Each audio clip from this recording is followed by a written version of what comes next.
The first draft for the new regime with the Atlanta Falcons, General Manager Terry Fontenot and Head Coach Arthur Smith, is now complete. And there is no doubt the depth chart looks a lot better today than it did a week ago. Of course, there's a lot of unknowns in this draft, as there is with every 32 teams that just completed the draft.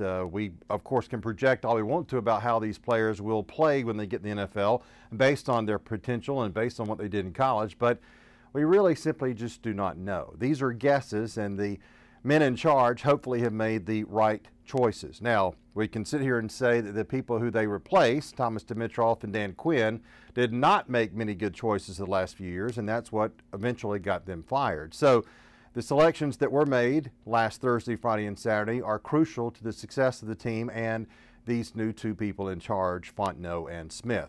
Kyle Pitts was the first-round pick, number 4 overall, and look, they said when they got the job back in January they were going to go with the best available player, and there is no doubt that it's hard to argue that Kyle Pitts was not the best available player at number 4. He may be the second best player in this draft behind Trevor Lawrence. There is no doubt he is a very talented young man, and there's no doubt that Matt Ryan, who is going to be the quarterback of this team, is going to have an attractive target for the next couple of years with Kyle Pitts. He's a very, very good player. As far as the other draft picks, look, I can't sit here and tell you that, for example, Drew Dahlman, who was a pick for the Falcons on day 5, he is a center out of Stanford, is going to be better than Matt Hennessy, the center the Falcons took last year in the 3rd round out of Temple. I don't know. Maybe he will, maybe he will not. Jalen Mayfield, another player the Falcons took the other day in round 3 on Friday, is a projected offensive tackle, may play guard. Is he going to be better than Matt Gano, who they brought in last year as an undrafted free agent? I'm not sure. But the one thing that this draft has done is create competition, particularly on the lines of scrimmage.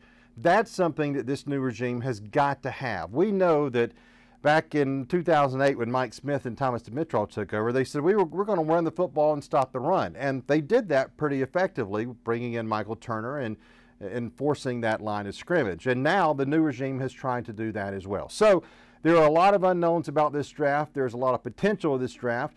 I can't sit here and tell you that I don't like the draft, because I do. I think they made some very good selections. Was it players that we knew a lot about? Well, not necessarily. And I know there are a lot of people that are still upset. For example, the Falcons did not take Azeez Ojulari at pick 40. Instead, they took a safety that they really, really liked. Well, okay, sure. As Georgia fans and as Georgia people, we would have loved to have seen a Bulldog go in the 2nd round of the Falcons, but the new regime did not agree. So we'll see if their pick, Richie Grant from UCF, a safety, is going to pan out. And there's no doubt that they needed help in the secondary because it's been a dumpster fire the last couple of years. So we got to give these people time. We got to give these people a chance. We have to have patience with the new regime and hope, beyond hope, that they're simply better than the ones they replaced.